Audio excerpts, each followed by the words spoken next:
The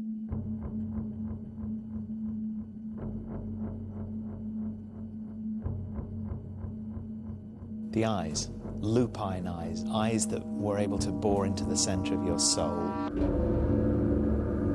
Rasputin was able to do something which physically altered people.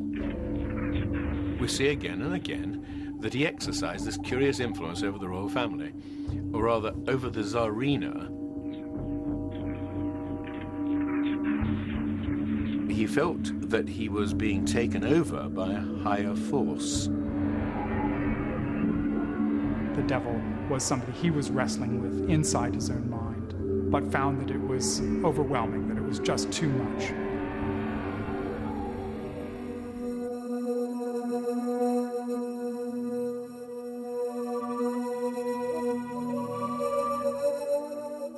Grigory Rasputin was born here in Siberia, 10th of January, 1869.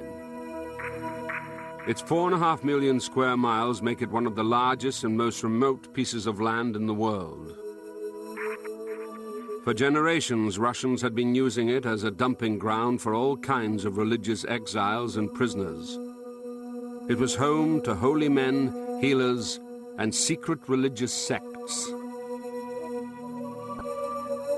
The first thing you need to think about with Siberia is this emptiness, this vast, isolated sort of space where there are very few people. Russians always viewed it as this kind of empty space that was there for them to fill up. They could never fill it. It was just too vast.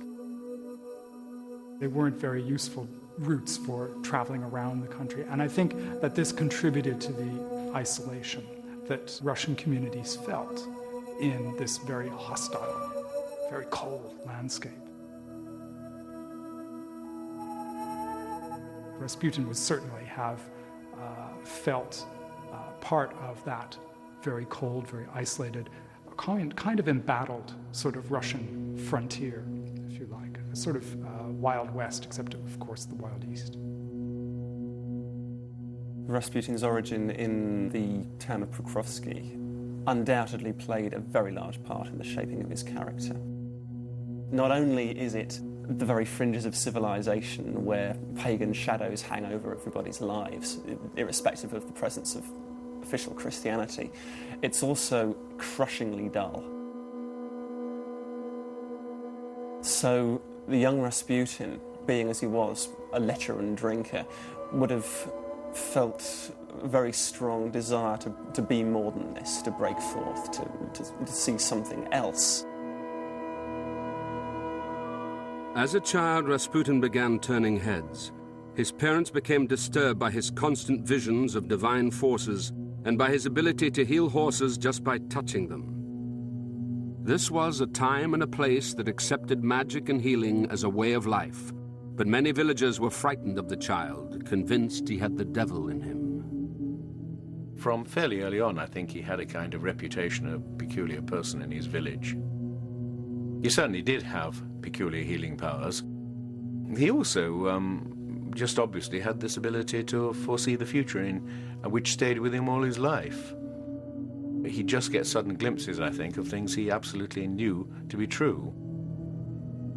By the age of 30, he'd married a local woman and had 4 children. But he'd also earned a reputation in the village as a drunken thief. He was accused of horse stealing and fled to the nearest monastery to lie low. His experience there was to change him forever. He spent several days at the monastery and suddenly realized, that he was basically a monk by temperament.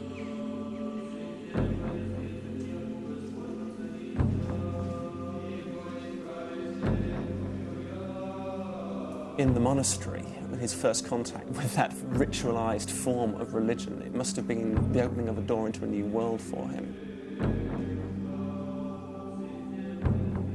And to Rasputin, that must have represented a dazzling promise, something he absolutely had to know more about, to get more involved with. Not only would it offer him the chance to entrench his own rather dissolute life in something deeper, it also opened the way to discovering new depths to reality. Rasputin stayed at the monastery for months and made friends with a man called Makary, a famous wandering holy man who had advised Tsar Nicholas II and Empress Alexandra. For centuries, Russian rulers had believed that holy fools had access to God and could give divine advice to the Tsar. Rasputin decided immediately to follow in Makary's footsteps. He does up and leave his wife and go wandering as a starets, a wanderer. He sees the opportunity to go and explore religion, to explore spirituality as his way of coping with that isolation. By travelling, moving on, so that everything around you is transient, you become closer to that which is eternal. He would go on long walks, long pilgrimages between places, suffer the assaults of mosquitoes in marshy swamps, stand motionless for hours on end. For months, Rasputin didn't wash, change his clothes, or touch his body with his hands, sometimes wearing iron shackles to increase the hardship. He certainly wandered way south to Greece, to Mount Athos, and he certainly went to Kazan in these wanderings, which lasted for 2 or 3 years. To begin with, he was starved a lot of the time. Secondly, the sheer physical hardship of walking around a place as big as Russia, where you couldn't thumb a lift, must also have been tremendous. But the result of all this was that by the time he went back home, everyone in the village felt that there'd been a basic change in him.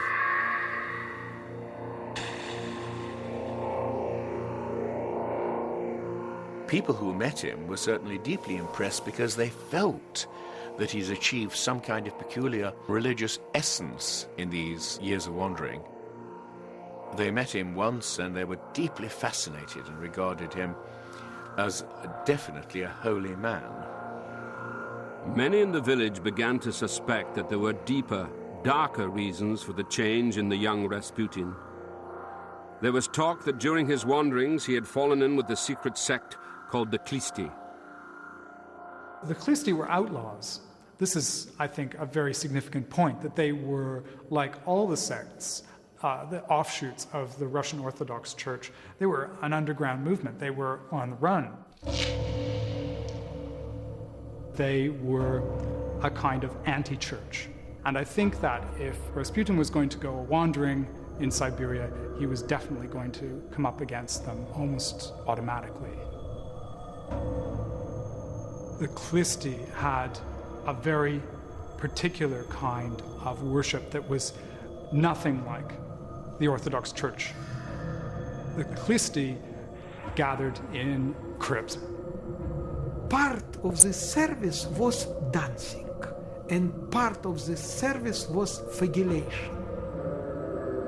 There were no priests, there were leaders who were laypersons. They would gather, they would sing, they would pray, and they would work themselves into a kind of frenzy, which they called radenia, or ecstasy. And in the process of doing that, they would begin to dance and whirl about and become almost drunk on spinning. They actually called it spiritual beer, this dancing, this whirling. They were not intoxicated on physical substance, but on the very Holy Spirit itself. They would prophesy, they would become possessed by this divine force, speak in tongues, that sort of strange ululation. They began strange feeling, like after narcotic. And more dancing, more feeling, dancing, non-stop dancing, and they felt that they changed.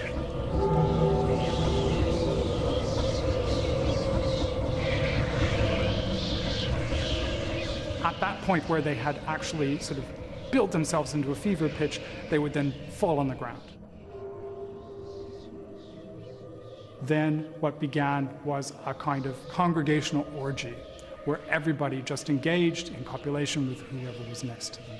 And there was sex going on all over the place. Many sects of Khlists used this dancing and non-stop sex relations after. And it was very powerful sect. and very popular sect. These religious orgies were an essential part of the Tliste doctrine. They believed that by deliberately committing a carnal sin, they could repent more fervently and so get closer to God. They called it sinning to drive out sin, and it was an idea and a practice that Rasputin immediately seized hold of. For Rasputin, the idea of transcendence, the idea of all this energy flowing through the ark was really seductive. These people were actually able to achieve peculiar mystical and religious states by going to these extremes. Now, I think that's what Rasputin had discovered. Extreme religious states that he was able to get into occasionally by going through what he felt to be sinful. Rasputin returned to Pokrovskaya and built a chapel in a pit beneath his house. He claimed to be a higher being, urged people to merge with him, and there were rumors that as part of a religious service, he would have sex with his congregation. He simply couldn't rest content with the levels that he'd come to. He had to be the source of the divine power. He'd seen visions all his life, but suddenly they became more intense. He appears to have seen a vision of the Virgin Mary, and she apparently told him to go to St. Petersburg, where he would help the imperial family. While on his travels, he had impressed a number of aristocrats and clerics, and word had spread 1,600 miles to St. Petersburg of a strange, wandering holy man with powers of clairvoyance and healing. The city was the ultimate seat of power and home to Tsar Nicholas II and the Empress Alexandra, two of the most powerful rulers in the world. Rasputin believed it was his destiny to be a holy fool, like Makary, an advisor to the Tsar and Tsarina. At the age of 34, he began the long journey west.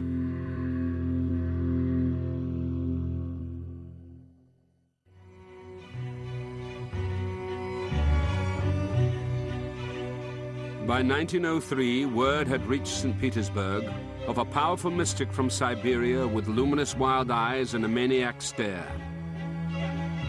This was the home of Tsar Nicholas II and his wife, the Empress Alexandra. The stage was set for Rasputin's arrival. St. Petersburg was definitely a very peculiar city at the beginning of the 20th century.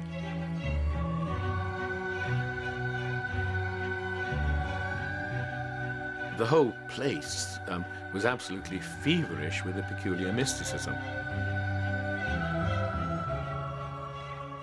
It was a place of great sexual permissiveness, even by continental standards. The newspapers of the time were full of advertisements for treatments for venereal disease. The aristocratic circles of the time were crazy for all things occult.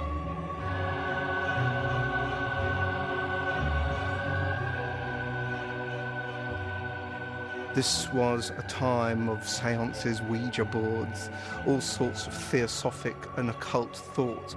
So when news began to circulate that there was a mystical type with healing powers, the doors were open to Grand Dukes and Duchesses and to acquaintances of the Tsar himself. While traveling through Russia, Rasputin had secured a letter of introduction to the Tsar's father confessor. He became convinced that Rasputin was a clairvoyant and immediately introduced him to a fanatical monk called Iliador and a powerful bishop called Hermogen. Bishop Hermogen was one of the most widely loved and liked men in St. Petersburg, and he had a tremendous influence.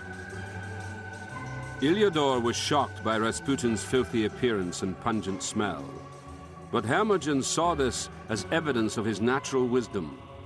His direct manner and ability to heal made Hermogen embrace him as a true holy man, referring to him simply as the saint. Aristocratic salons soon became both electrified and terrified by his presence, with everyone talking of the blazing gaze of his magnetic, light-colored eyes. He turns up in the salons, in the palaces in St. Petersburg. I think his immediate attraction is that he's a curiosity. He's this rather bedraggled figure with a long beard that had remnants of food in it. People said he smelt like a goat. He didn't seem to have any respect for authority, so he would pick his nose and he would tell women that they were too ostentatious in their wealth. And yet, at the same time, he had hypnotic eyes. People said that he could dilate his eyes at will. All sorts of society ladies found a magnetic charm, even perhaps a sexual attraction, simply in his physical appearance. He was an individual of tremendous high dominance. Now, Rasputin was undoubtedly a king rat. King rats are the sort of person that women adore simply because they feel, you know, one glance from his eyes, one order snapped by him, and I shall turn to jelly. While Rasputin entertained aristocrats, Tsar Nicholas and the Empress were holding regular seances with 2 Montenegrin princesses. Known as the Crows, they were fascinated by the occult and constantly supplied the royal couple with mystics they had met on their travels.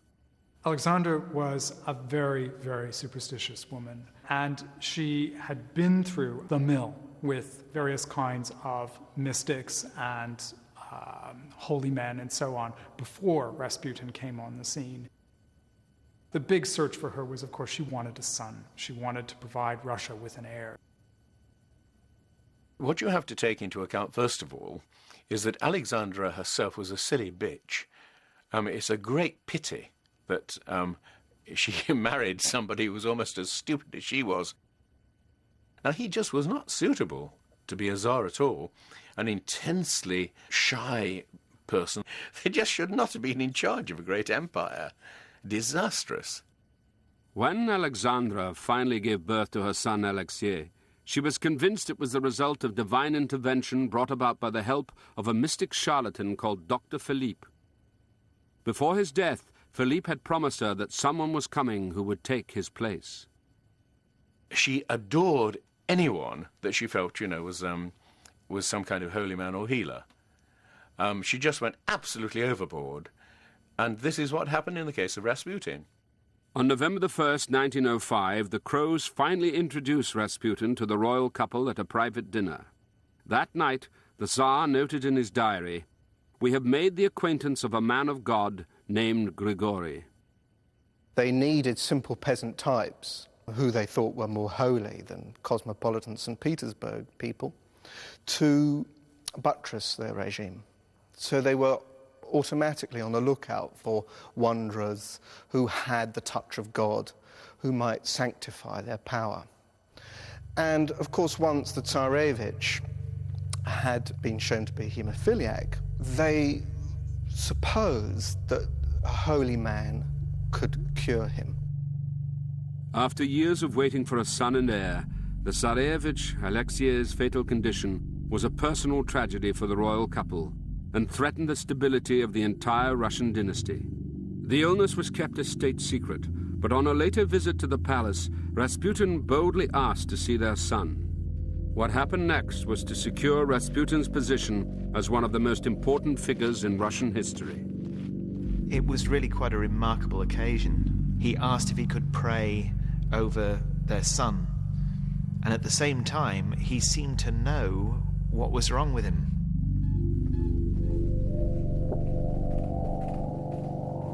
So you can imagine their reaction when this peasant from Siberia walks in and claims to know exactly what is wrong with their child. Alexei was in the middle of one of his crises. He'd been bleeding for some time from a knee injury. He knew that he could do this quite easily. He knew that he could cure. He'd done it so often. He would go deeper and deeper inside himself until suddenly he'd become totally oblivious of his surroundings. And it was in that state that he contacted some hidden strength, some hidden power inside him, and knew that he could actually cure.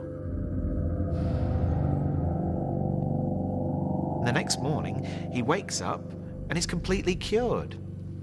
proof in the minds of the royal couple of a miracle. Haemophilia was completely incurable.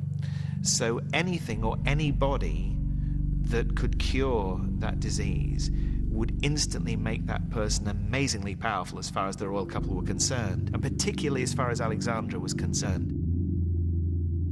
Rasputin would later tell them that without him the child would die.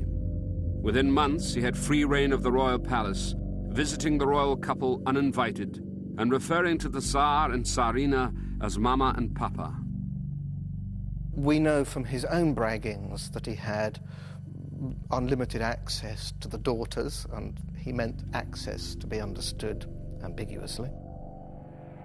We know that he met the Empress on an almost weekly basis and could be summoned to her at all times of day and night. So he was an intimate, a confidant. He treated Tsarina herself. Tsarina was incredible, nervous person. And Rasputin was the only man who was able to take off her headaches, who gave her opportunity to relax.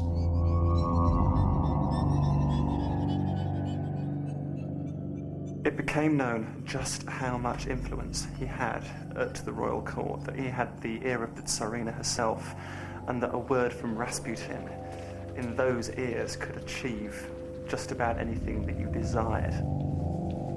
So currying favour with Rasputin was a pretty much direct route straight to the Tsar and Tsarina.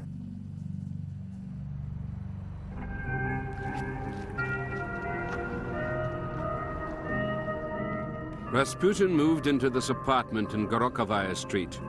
People were soon queuing up to be near the strange holy peasant who was intimate with the Tsar and the Empress.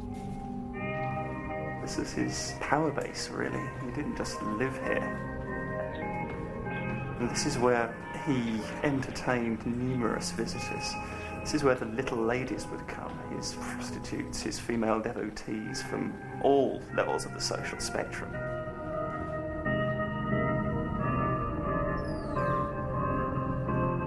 He called them his fools, those who needed to be educated to see the spiritual light. It was here that Rasputin began developing his own religious doctrine, based on ideas and practices he had learned from the Khlisti in Siberia. He encouraged his fools to sin with him, so that their forgiveness afterwards would bring them closer to God. And there was no shortage of eager volunteers.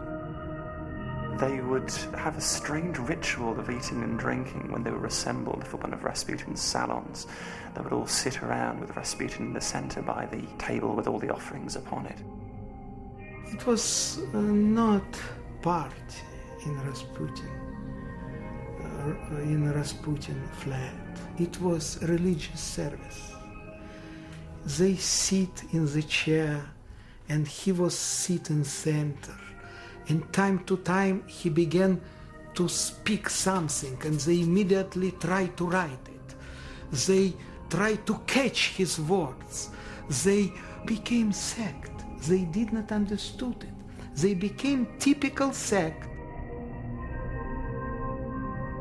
There would be seductions that these women would have passed through his special back room where the first of the sexual advances would take place.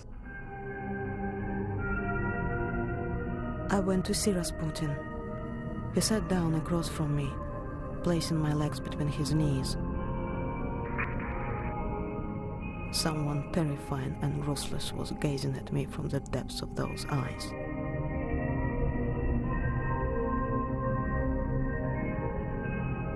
Without sin there is no life, because there is no repentance. And if there is no repentance, there is no joy. You want me to show you what sin is?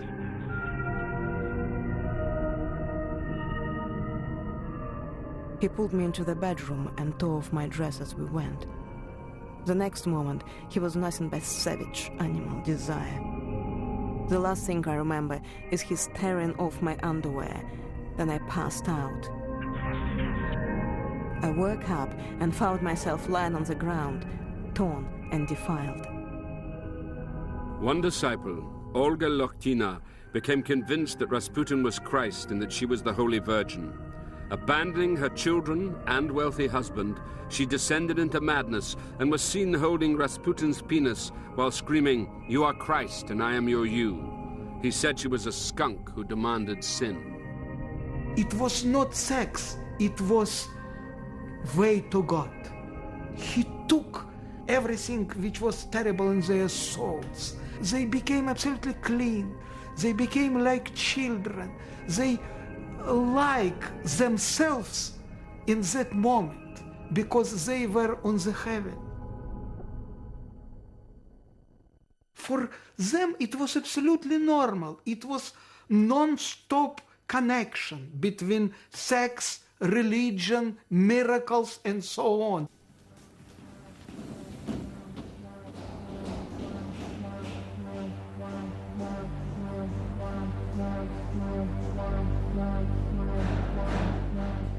But outside the apartment, Rasputin was making enemies.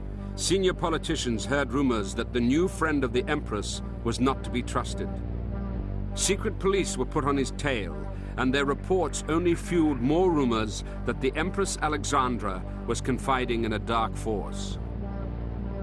December the 1st. From the monastery, Rasputin went to Goncharna and took a prostitute to a hotel. 3rd December. He visited the offices of 2 religious newspapers, after which he took a prostitute. December. After visiting Mrs. Golovin and her daughter, he took a prostitute. That evening he went to the royal palace. The Dark One walked around the streets accosting women with vile suggestions. After visiting 2 prostitutes, he went to see the Golovins. The Dark One left there around 2 o'clock and again hired a prostitute and went to the bathhouse with her. And it was in the privacy of the St. Petersburg bathhouses that Rasputin's new religious doctrine really took shape.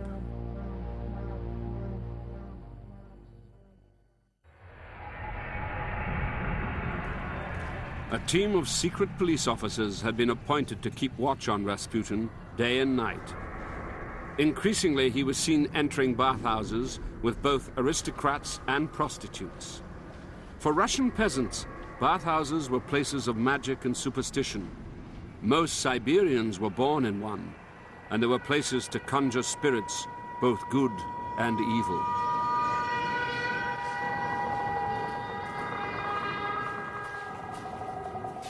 The bathhouses were places of carnal sin in the most deep and pure sense. These are wet, moist wombs, and here people come into contact with the spirituality of the flesh, the worship, the adoration of that which is carnal.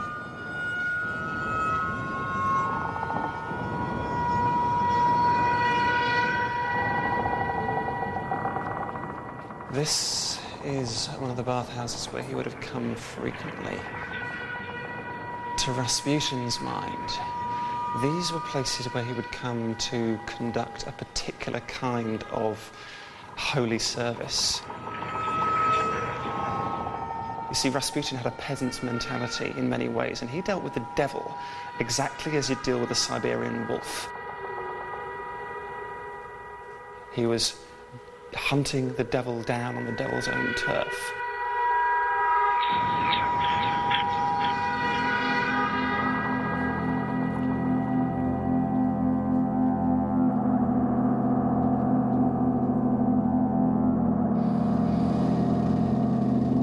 Rasputin seems to have taken the devil into himself, waged that whole spiritual battle on the turf of his own body. He was calling the devil forth, taking the devil into his own flesh. He performed this ritual where he was trying to exorcise the demon of lechery. And, in fact, beating the woman that he brought into the bathhouse with him, roaring at her, going on about the demon of lechery and how he was going to beat it out of her.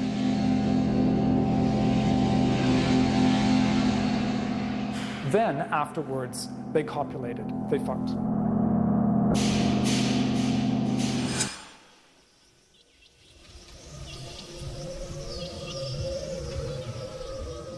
he was convinced in himself that he was strong enough to carry out these unorthodox forms of worship. He was strong enough to take the Holy Spirit within him into the places where the devil, as he would have seen it, dwelled. These escalating battles with the devil soon started to take their toll.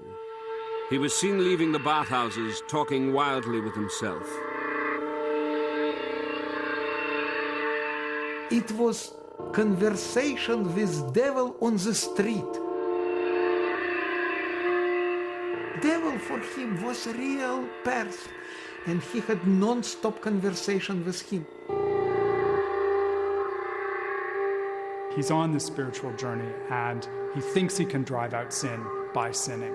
But in fact, the sin captures him, and he can't drive it out. He's angry with the demons that are inside of him that he can't actually get rid of. Those who have the power to work miracles are liable to suffer something which is called spiritual temptation, which basically means that your power source is suddenly switched, so that you are performing miracles by the devil's power rather than God's. They're still miracles, they're just evil miracles. So when word got out that Rasputin was not only working miracles, but also living what was perceived to be a terribly debauched and dissolute lifestyle, the authorities of the church took action. Hermogen and Iliador, key figures in securing Rasputin's access to the throne, lured Rasputin to a basement where they accused him of using the power of the devil to work his healing miracles.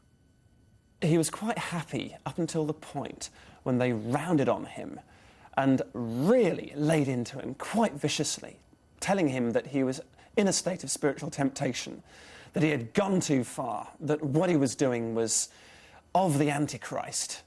And Hermogen at one point grabbed him by the penis and said, this is what is leading you. They battered him with a crucifix. They literally, physically belaboured him with it. Deeply shocked, Rasputin reported the event to the Tsarina, saying that the two clerics had tried to kill him. Within a month, she banished them both from the city. But Iliador was not to be silenced, and fled to Finland disguised as a woman, plotting a way to kill what he saw as the devil incarnate. Rasputin went back to his own village of Pokrovsko on the 27th of June, 1914. The following day, at about 2:15 in the afternoon, the postman brought him a telegram. Rasputin wandered out to the post office to send a return telegram. This time, a most peculiar-looking woman came up to him, and Rasputin handed her some alms, and then suddenly she lunged at him with a knife and managed to get the knife more or less into his stomach. Xenia Gusyeva, a deformed ex-prostitute with no nose, had been sent by Iliador to kill Rasputin. Despite pulling his intestines out of his body, she failed to kill him.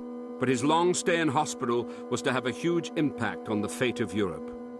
Just hours earlier, Archduke Franz Ferdinand was assassinated 2,000 miles away in Sarajevo, sending Europe spiraling into the worst war the world had yet seen.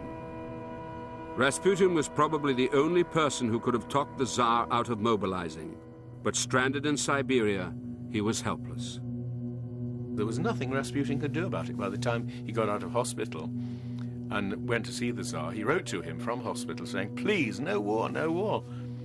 The Tsar didn't want to hear, because declaring war had suddenly made him the most popular man in Russia, and he never had any popularity before that, not with the ordinary people. Now, seeing these great cheering crowds wherever he went, he didn't want to hear what Rasputin had to tell him, but Rasputin proved to be perfectly right. The war, in fact, was the end of Russia. Rasputin wrote a letter to the Tsar. A terrible storm cloud hangs over Russia. Disaster, grief, murky darkness, and no light. A whole ocean of tears. There is no counting them. And so much blood. I can find no words to describe the horror. We will all drown in blood. The disaster is great. the misery infinite.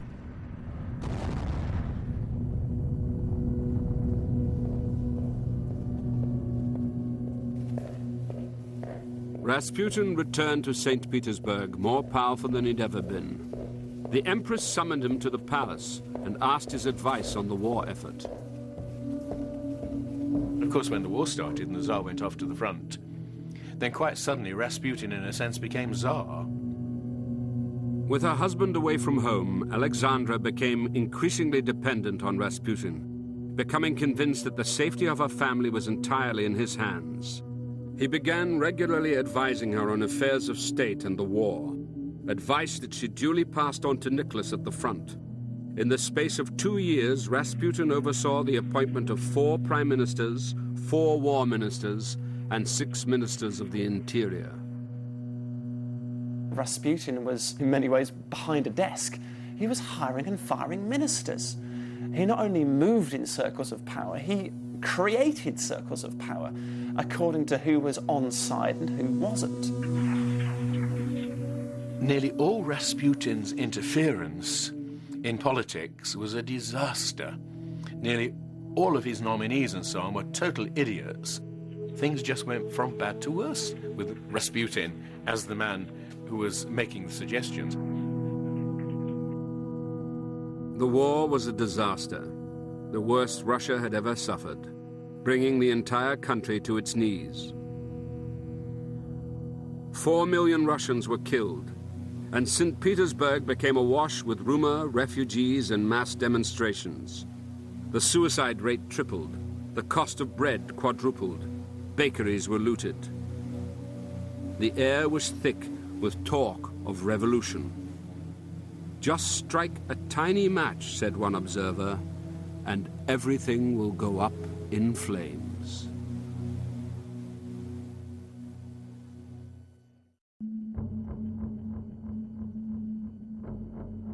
By 1914, St. Petersburg was the capital of a nation at war.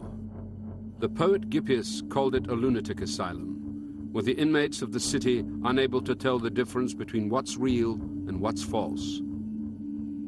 But no one felt the madness more than Rasputin, whose personal battles with the devil were proving too much.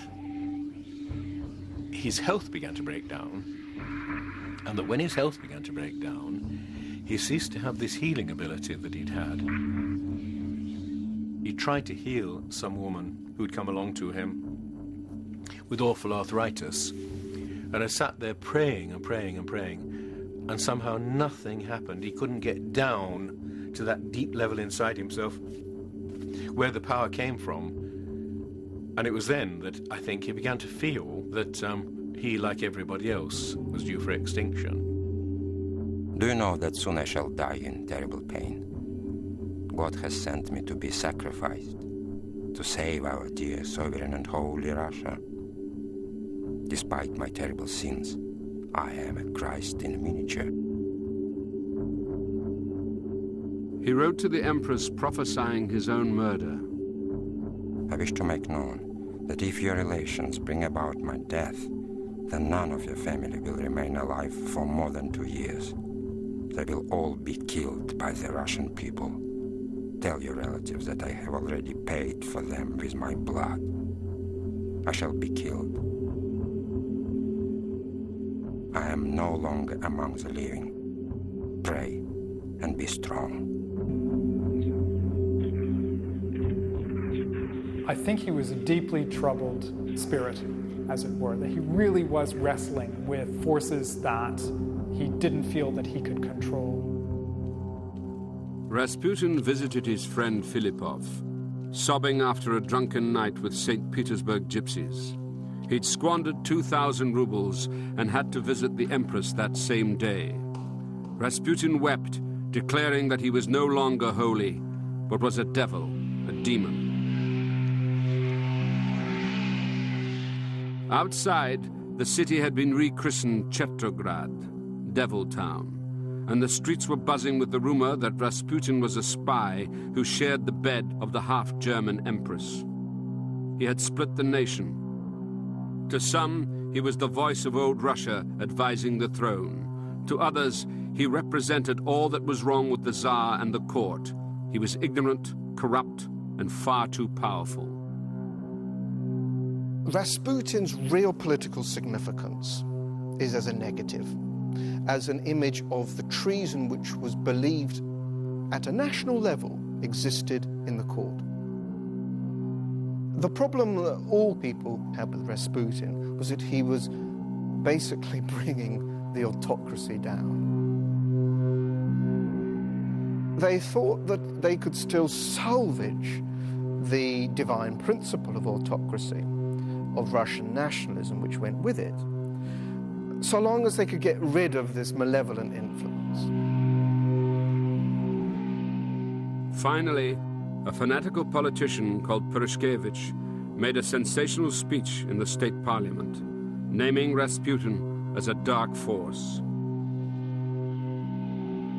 A rascal, a chlist, a dirty illiterate peasant is playing with our churchmen. What abyss are they taking us into? I want to sacrifice myself and kill this vile creature. Evil comes from those dark forces, from the influences headed by Rasputin, the evil genius of Russia. The next day, he received a telephone call from a young aristocratic bisexual called Felix Yusupov.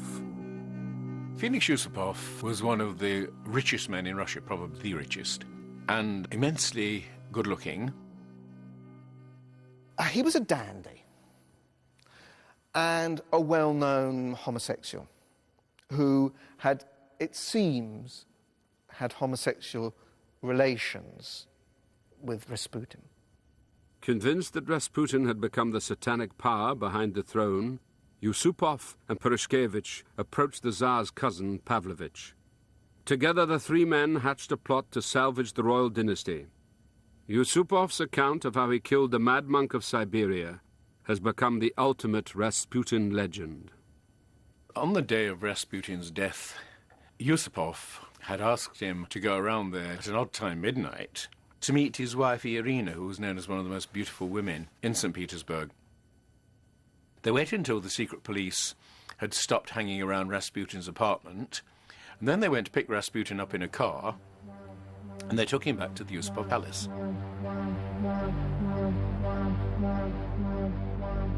There he was taken down to a basement dining room, which had been laid out as if for a meal, and what's more, they tried to make it look as if a lot of people had been sitting around the table. They twisted up the napkins and poured a bit of tea into the teacups and all that kind of thing. And so Rasputin sat there quite contentedly. He was told that Irina was still upstairs with the remaining guests, and that as soon as they'd gone, they'd have a conversation. Rasputin sat there. They presented him with a plate containing lots and lots of cream cakes, and they also presented him with wine, and Rasputin at first didn't touch either.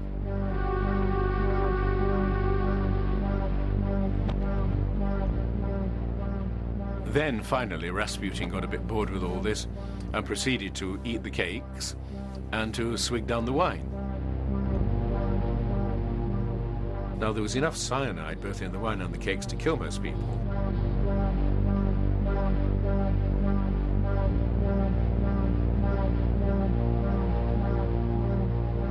"2 hours and a half he continued to be still alive after he ate endless cakes with poison." According to Yusupov, the massive doses of poison had no effect. He started to believe that Rasputin was being protected by demonic forces. Panicking, he ran back upstairs, borrowed a revolver, and returned to confront him. You would expect Rasputin to do something violent then, or at least to plead for his life. He did neither, apparently just stood there, while Yusupov let off a shot at him and Rasputin sank to the carpet. They were upstairs celebrating the death of Rasputin, but Felix couldn't shake the idea that something might be wrong. He opened the door and saw the body which was on the floor, but when he began to see, he saw how one of Rasputin's eyes a little bit began to open. He was still alive. Back from the dead, Rasputin tried to throttle Yusupov, who broke free, started screaming, and fled upstairs. The doctor who had supplied the cyanide fainted in terror. Then they went back downstairs, and to their horror, Rasputin wasn't there anymore. And then they found that he crawled up a flight of stairs out of the room and was crawling across the courtyard in the snow. Out in the courtyard, Yusupov fired twice at point-blank range, but Rasputin kept going, shouting back that he was going to tell the Empress. Then the Tsar's cousin, Pavlovich, fired 2 more shots, hitting him squarely in the back and then the head. Yusupov ran over in hysterics and began bludgeoning the body with a metal kosh. The shot, poisoned, bloody, but still not quite dead Rasputin is bundled up, stuffed into a car, and driven many miles out in the ice and snow to a bridge on the outskirts of St. Petersburg. By 5 in the morning, the conspirators were stuffing Rasputin's body through a hole in the ice, hoping that the current would drag it out to sea. But 2 days later, a grotesque frozen corpse was pulled from the river. The superstitious of St. Petersburg flocked to the site, scooping up water that the dead man had lain in. An autopsy found water in his lungs, suggesting he was still alive when thrown into the river. Yusupov promptly wrote an account of his battle to kill the devil. They prefer to create legend about devil. They gave him cakes, they continued to be still alive, they shot him, they continued to be still alive, and devil returned and tried to kill one of them, but they shot him. 5 men shot the only, not mujik, not peasant, but devil. His body was buried, then dug up and burnt at a roadside. Just as he'd predicted months earlier, his own death at the hands of the Tsar's relatives led to the complete annihilation of the royal family. Within 12 months of his murder, Nicholas, Alexandra, and all 5 children were gunned down in a Siberian cellar. Rasputin's friends were shot by firing squad. Civil war broke out, and the nation imploded. I think he was a holy man in the fullest sense of the word. All of these other things, the seductions and so on, can be explained as a part of his peculiar obsession with getting rid of sin through sin. For Russia, Rasputin continued to be full of fantastic hypnotic forces, who was really, in many moments of his life, he was Superman. He was a simple man who liked liquor, was a good lecher, and who liked the influence he had over people of a higher social status than himself. So he was an adventurer. No one can be sure whether Rasputin was simply a misunderstood peasant or a devil in the flesh. Whatever the truth, his image has become a modern icon of evil and darkness. Russia's own holy devil.